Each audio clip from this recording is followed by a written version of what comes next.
Welcome to Sports Management Podcast, where you will hear interesting sports management professionals share their stories, experiences, and passion for the sports management industry.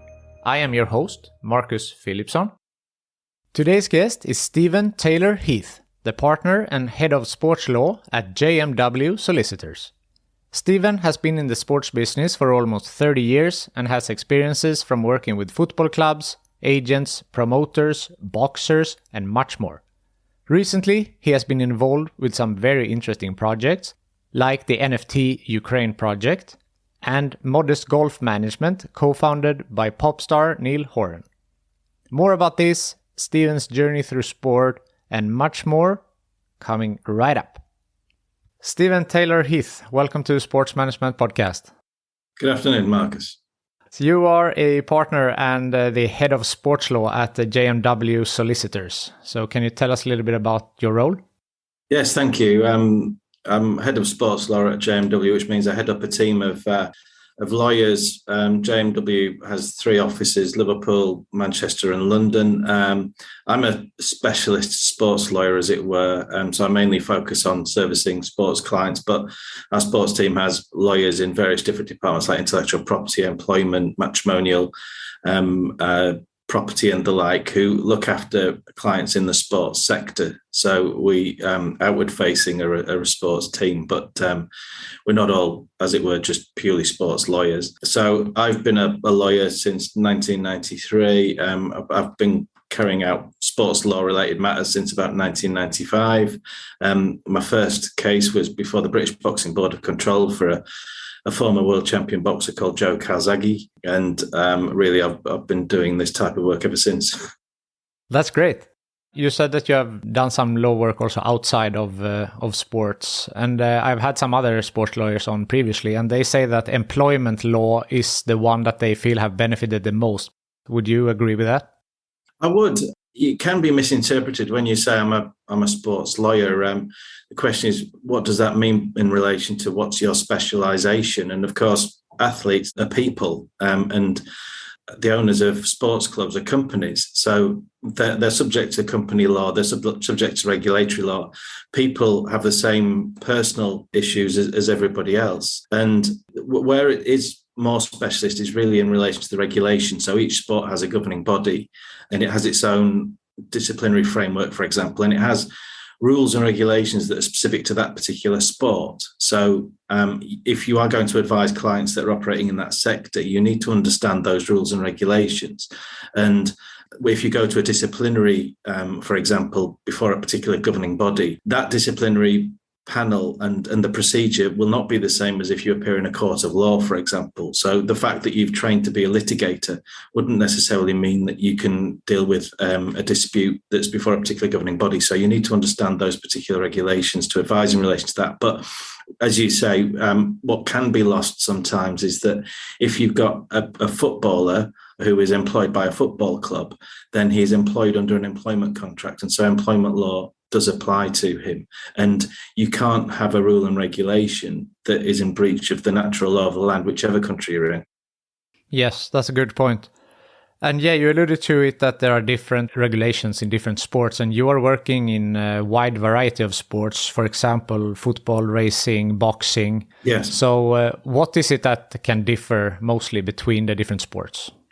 Well, certainly boxing is quite unique in many respects. Obviously, I've been over to Las Vegas for a few world title fights in my time and what have you. And in boxing, you have different world championships. You have 4 or 5 world titles. Governing bodies, they set their own rules and regulations. And then in England, you have the British Boxing Board of Control, which sets their rules and regulations.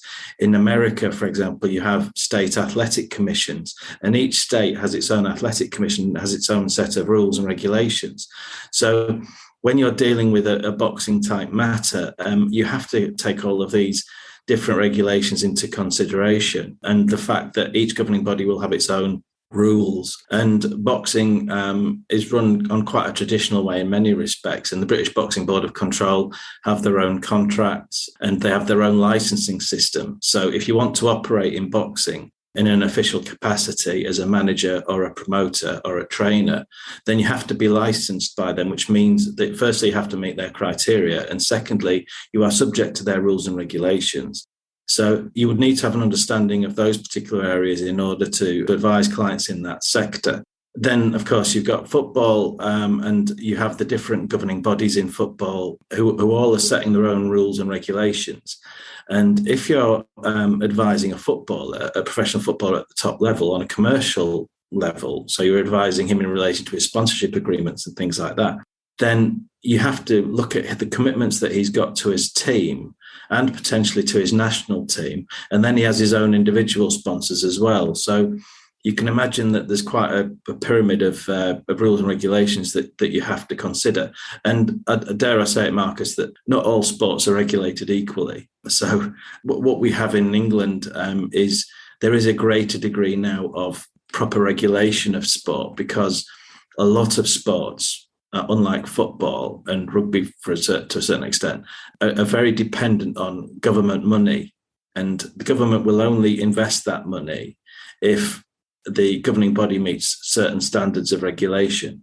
So that is a good thing, because it means that particular sports are hopefully being run properly by the governing body, and the governing body can afford to do that because it takes money to regulate.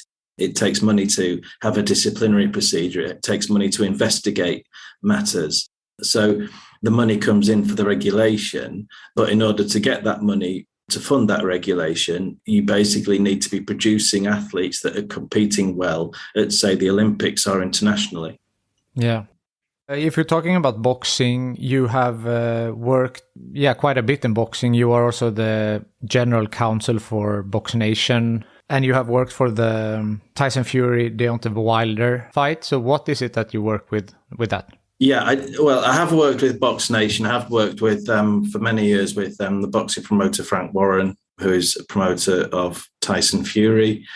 I haven't worked personally for Tyson Fury, but each boxer obviously has a promoter, and that promoter is in charge of organising the boxers' fights. But the promoter also liaises with the broadcasters and organises the events. So the lawyer's job is to deal with contracts between the promoter and the boxers that they promote. It's the broadcasting agreements for the fights that take place. And obviously it's all contracts in relation to the promotion of the events, which is the staging of the events, which could be a venue contract, and security matters and things like that. And also the sponsorship of the particular events. Each particular event has key sponsorship, but the boxers themselves also have sponsorship as well. So we've worked with particular high profile boxers in relation to their sponsorship contracts as well. And in relation to Tyson Fury and the fighters that he's faced, such as Deontay Wilder and what have you, then you would be dealing with potential agreements between the promoters, because obviously different boxers have different promoters. So depending on whether the fight is agreed between the promoters or it's what's called a purse bid, where any promoter can stage a bid subject to qualifying, meeting the criteria to stage the fight. So there are various agreements between promoters in relation to particular fights. You're also working on some very interesting projects, and you oversaw one that was NFT Ukraine project. Yeah. Can you talk a little bit about that?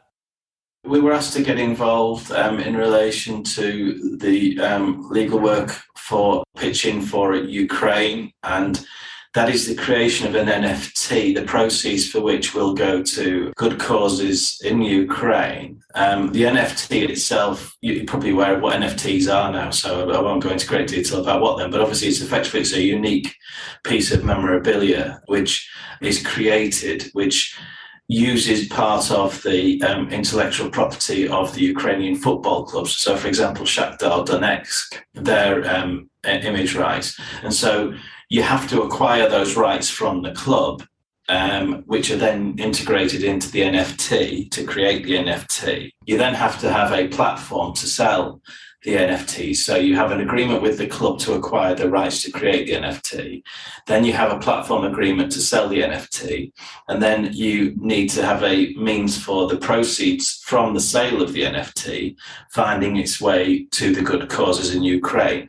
And in this particular instance, we used a fiscal sponsor that was set up by President Zelensky to enable the transfer of the funds. So you need agreements with the platform, and then you need an agreement with the fiscal sponsor to transfer the monies to the good causes. So we did the legal work for that. That's fantastic. And when it says that you oversee, what were your role? Well, that means the contracts, making sure the contracts are correct. It's obviously for a good cause and what have you, but you still need to make sure that everybody knows what their obligations are in relation to in the chain that I've just described to you. You need to make sure that the appropriate rights are, that you're not infringing anybody else's rights by doing this and by creating this. And you make sure that everybody knows what their role is to make sure that it happens. So our overseeing role was basically overseeing the contracts between the various parties. Is it more common nowadays to do these type of projects with the NFT specifically?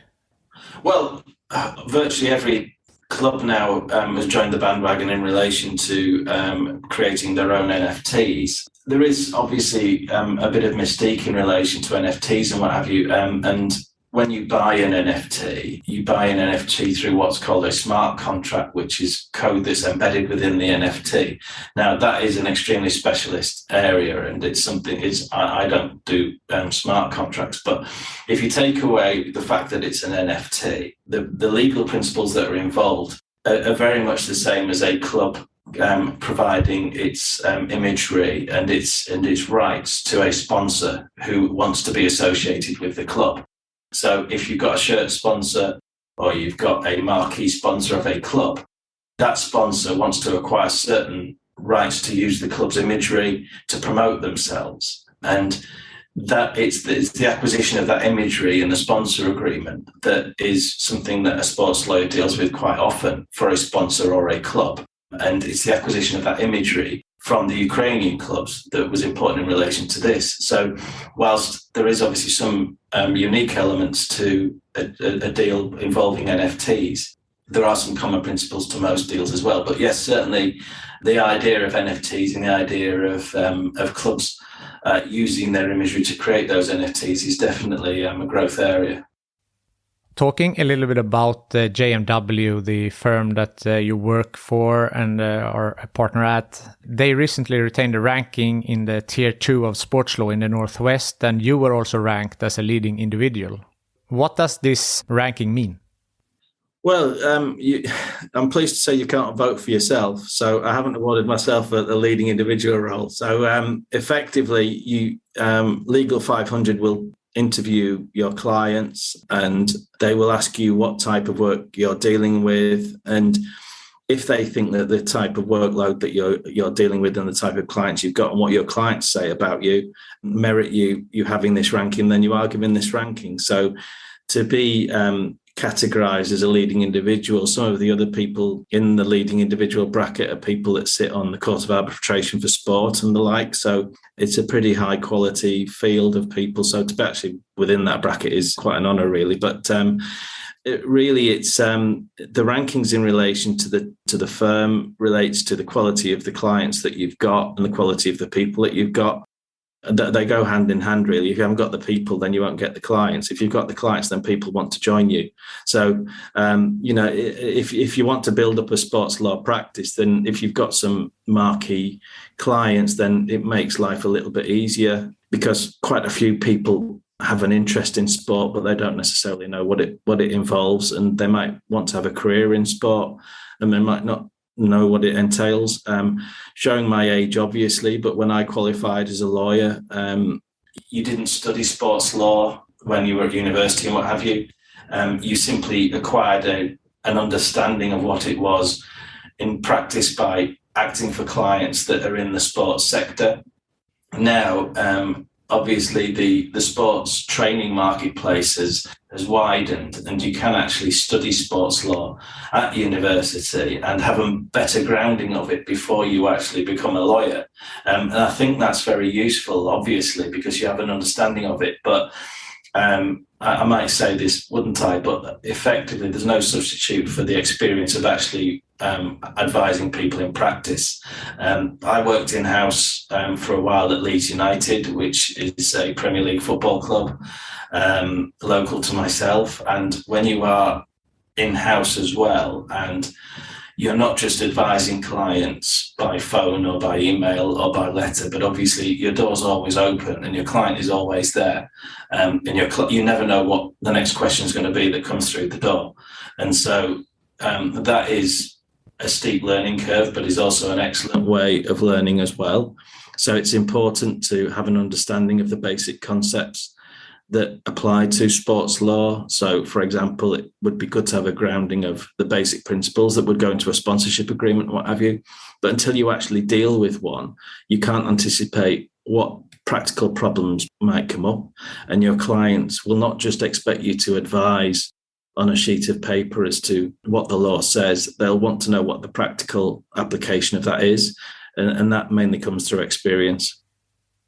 Yeah, and experience you have. You mentioned that you started working in 1993, which is actually the year I was born.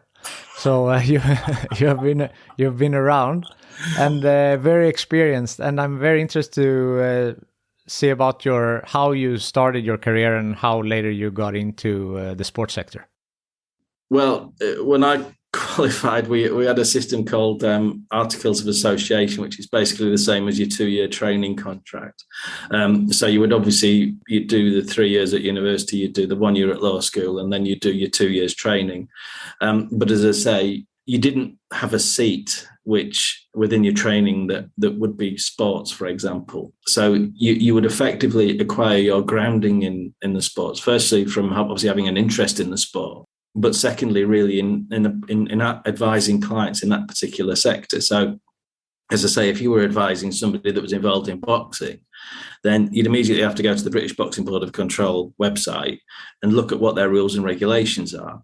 If you're advising somebody in football, then you need to go to the FA website and look at their rules and regulations. Now, their rules and regulations are about 600 pages long. You're not going to learn all of that, but you're going to want to know where to look.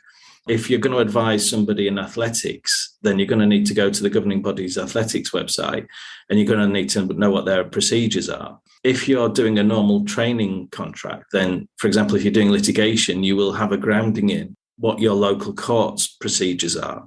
But you won't necessarily have a grounding in relation to dispute resolution in relation to a sports matter. And so you effectively, it's a bit chicken and egg to use that phrase, but effectively, if you're acting for people that are in the sports sector, then you get the experience and that enables you to be able to advise other people. So you really need to try and find a firm that does have lawyers that are practicing in that area and that you can learn from and be exposed to those types of work. It's very difficult just to learn it from a theory-based education by just doing it as a module in law school.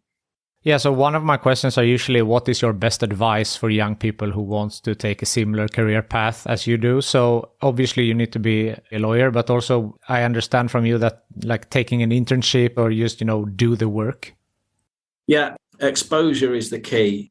As I say, it's not a traditional area of the law, which most traditional law firms do. And I wouldn't be able to advise on traditional areas of the law, but equally a traditional lawyer couldn't probably advise on the areas that I can advise on. So if you want to operate in this particular area, then, as I say, you want to try and learn with a firm that does have a sports or a media department as well. There's always a crossover between sports and media. I do an awful lot of contract for sports people now that effectively the sponsor doesn't just want them to turn up to a golf day or something like that. They want them to have social media presence, and you need to be very careful what that social media presence is, how often it is and what have you. And that crosses over into the media and the world of influencers and people like that. So if you join a firm that has that media or sports offering, then you will get exposure to this area. And obviously, it's always quite difficult to learn on the job. But I say that caution is the best policy. And if you're not 100% sure about the answer, you should always check with somebody, because you won't be criticised for asking difficult questions. You would be criticised for going ahead without having asked those questions. So I think caution is always the best policy, especially in an area like this, where the politics of sport is almost as important as the laws themselves. Yeah, it's specifically important in the field of law to take caution. Yeah. This episode is sponsored by InSport Education, the online business school for sport. They offer a range of different courses, for example, Foundations of Sport Business, Private Equity in Sport, and much, much more. As a listener to this podcast, you get 10% off all of their courses using the code SportsManagementPodcast10. Click the link in the description below and sign up today. You mentioned social media, and you have also done some work there, resolving Twitter disputes for Didi Hamann. That was a long time ago. That was involving Didi Hamann and a footballer called Joey Barton, where Joey Barton said something that we objected to, and Joey Barton issued an apology. So I've dealt with several since then, but I work closely with our media and reputation management team, which again is an area which has grown quite significantly in recent years, and so we actually have a dedicated team for it now. It is something that I've dealt with in the past myself. So obviously, if somebody puts something on social media which you don't like, then the laws of defamation apply to that. The most recent Defamation Act in 2013 has made it more difficult to issue proceedings in relation to defamation matters. But where your sponsors and what have you, what I would do as a commercial sports lawyer is I might do a sponsorship agreement which has a suite of rights. And in those rights, the sponsor will expect that person, if they've got 5 million followers or what have you, then they would expect them to put certain content on social media. Of course, as we all know, you can't stop people necessarily commenting on things like that or sharing it and then twisting it. So we need our reputation management people to get onto the platforms and contact the people and basically try and put right the misuse of these posts. So it's part and parcel, and it goes with being able to deal with clients that are basically just trying to exploit their rights through social media. And I assume also that if we take a player who has a sponsorship contract, and if they write something that they shouldn't on social media, that can heavily impact all of their, sponsorships and so on. Yeah, it would be very standard for a sponsored agreement to have a clause that said that neither party would bring the other into disrepute, or would bring the sport into disrepute, or would bring the sponsor into disrepute, or the club into disrepute. And they are fairly widely drafted. So something might happen that the player might not think actually brings the sponsor into disrepute. But if the way social media works, if it gains enough traction and so it blows up out of all proportion, then the sponsor might want to take a stand, and they might terminate the sponsorship agreement, but they may also try and make a virtue of it by saying not only we terminate the sponsorship agreement, but they make it known that they've terminated the sponsorship agreement to say we're taking a stand on this, which not only means that the player loses their sponsorship, but actually it causes them damage because the sponsor makes a big thing out of the fact that they've terminated the agreement. So as I say, the sponsorship agreements, the amount of money that a sponsor is prepared to pay will significantly increase if the player has a significant social media following, because it means, stating the obvious, but it means that the sponsor is reaching a bigger audience. But the bigger the audience, the more danger there is. And so effectively, the more safeguards and caveats you need to, as a lawyer, you need to make sure that are in there, so that if something happens that has a negative effect in the social media, that you've got the legal right to do something about it. Did you hear about the shirt sponsor for the Danish soccer team now for the World Cup, that they did almost a transparent logo? Yes. Yeah, in that case, I've seen two sides of it. Some people think that it's great to take, distance from Qatar and what they represent. And on the other hand, it's more like a PR stunt. So it can also backfire, I think, sometimes, depending on how you present these type of things. Well, we're talking about it, so I'm not sure it's backfired. That's true.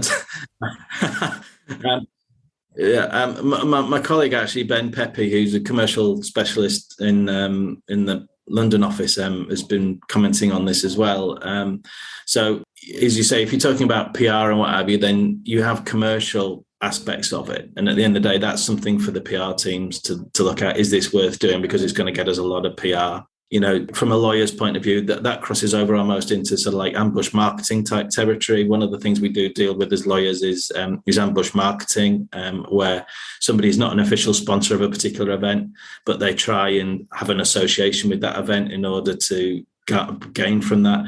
So in some respects, the fact that you are announcing that you're changing your logo and what have you, you're doing it because you're taking a stand, but you also know that you're effectively going to be getting quite a bit of publicity out of it. And so the first couple of organizations that do this will get the publicity. The rest of them might do it because they're taking a stand, but they won't be doing it because of the publicity, because there won't be any, because somebody's already done it.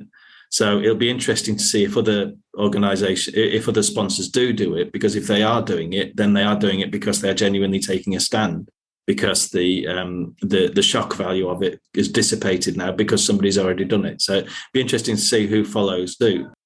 From a sponsor's point of view, from a technical point of view, it does raise some interesting questions, really, following on from what we've just been talking about, is with regard to what if the sponsor says, we want to do something with our logo, and the team say, no, you can't. It looks bad. We don't like it. So what if there's then a difference of opinion between the sponsor and the team? Then you'd have to look at the contract to see what the sponsor's rights were. And it might be that they've agreed a kit with a particular logo and what have you. And so if one of them tries to change it, then the other one might object to that, which is where the lawyers would then get involved. So if the national team and the sponsor are on the same page, then obviously it's not a problem, but you could potentially have disputes further down the line.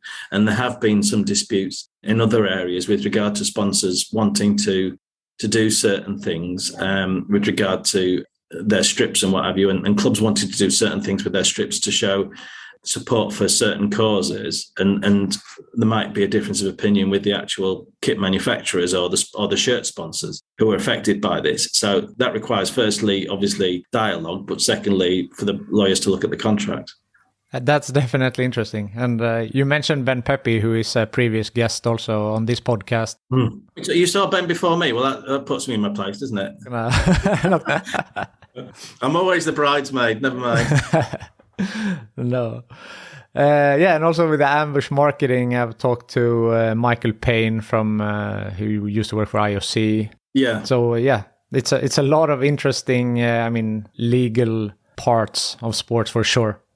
Yeah, I think you hit a very good point there, Marcus, because as I say, if I was to sit in front of you and say, I know everything there is to know about every sport, then I'd be a liar. So, effectively, by your experience, you understand what you're expecting to come across in a contract, or you're expecting to come across in some regulations. And it means that you can perhaps find the answer quicker than if you haven't got that experience. But as I say, you effectively have to educate yourself with regard to where you need to look to find the answer. But you also, and you were talking about what advice would you give to a young lawyer? I think the other aspect of the advice as well is that sport lawyers cover a wide spectrum of the law, but it's dangerous if you try and overreach yourself. So I would never, for example, advise on a matrimonial matter or a property matter or something like that. And so you need to take a step back and say, what area of the law is this? It could be an intellectual property matter, and particularly when I'm dealing with sponsorship agreements and things like that. The intellectual property rights are very important, and it's a specialist area. And so it's important that you go to somebody who you get the advice from in that particular area. But with your understanding of the industry, then you will have an understanding of where to look. And I think that's also particularly important if you're an in-house lawyer as well, because if somebody comes to you with an issue, they want you to give them feedback fairly quickly on that problem. it's dangerous if you give an off-the-cuff response if you think you need to get specialist advice. So when I'm getting married next year, I should not call you for help? Certainly not in relation to the prenup, no. Good to know. Looking back on your career, has there been any bumps on the road? And if so, how did you overcome them? Yeah, I think you do get bumps in the road, because if you're in private practice, it's not like a normal job in many respects, because you're only working for the clients who provide you with work, or the law firm that provides you with work. If you're an in-house job, then you are simply paid for doing a particular job. So your workflow can increase and it can decrease. And obviously your benefit to the firm that you're with increases and decreases. That's the reality of it. And so you may have to change firms. You may have to change location. You may have to take a job that you don't particularly want to take at the time, but all experience is invaluable in its own way. And so you can go down a dead end. You can join an organization and you think it's a brilliant in-house job, and then for whatever reason something happens with that organization and that organization goes out of business. And then particularly in sports, you can have broadcasting channels, you can have entities that spring up and then cease to exist. And so you do have to move about. Certainly to think that you're going to stay with the same job or same firm throughout your professional career is most unlikely. So, the bumps in the road are, for whatever reason, you may need to move and you may need to take something that doesn't seem to necessarily fit where you want to be. But as I say, all experience is helpful, and you will get to where you want to get to if you keep going. That's good. Approaching the end of the interview, is there something that I haven't asked you that you want to bring up? Well, one of my more interesting clients in the world of sports at the moment is Modest Golf Management, which is the company co-founded by pop star artist Niall Horan. I provide legal support to Modest Golf Management, who, as well as looking after players on a day-to-day basis, such as Tyrrell Hatton and Leona Maguire, Telly Kilder and Pierre Babnick and many others, they're also at the forefront of trying to advance golf to a younger demographic. So they're in partnership with the R&A and England Golf with regard to initiatives to arrange fun events and promote the game to younger people. I was at the Open Golf at St Andrews earlier this year, and Niall was very present there with regard to providing his time to help the R&A with initiatives with younger people there. All of that's very exciting. It's good that an agent, a manager is taking a proactive approach. They also get involved in promoting golf events at a more grassroots level, like the Rose Series for female professional golfers, and also the British Challenge, and also disability golf. They're involved quite heavily in relation to disability golf. So it's very good that somebody with such a high profile is doing something good for the game, as well as helping the established stars. Ultimately, hopefully, all of this will come out so that it advances the professional game. But as I say, my role is just to deal with commercial agreements and ambassador agreements and tournament agreements and the like. And for Modest and their players, such as Leona, as I say, with her sponsors and what have you. But I get to see how they create relationships, and it's all about the regulators and the sponsors and the players working together. And you would hope that somewhere down the line that might happen with Liv and the PGA and what have you. And it can actually come out as something that benefits the game, which I think is where quite a few of the more established professionals like John Rahm and what have you are trying to take it. And if the listeners wants to follow Modest Golf, how can they do that? Will it be televised, or how can you follow that? Some of the Modest Golf tournaments are televised. For example, the ISPS Handa event in Galgorm in Ireland last month. That was groundbreaking because that had a female event and a male event simultaneously. They weren't competing against each other, but they were playing on the same course. And you had one men's group and then one female group, and they were playing for similar prize money. And I visited that event last year and I thought it was fantastic. And the atmosphere was also great as well. And you got to see an awful lot of good golf, some very skillful golf. And those types of events are very good. And several other events that Modest promote are televised, but some of the events that are not on terrestrial television, there's an awful lot of good quality professional golf broadcast on YouTube now, streamed on YouTube, and certainly the highlights are on YouTube.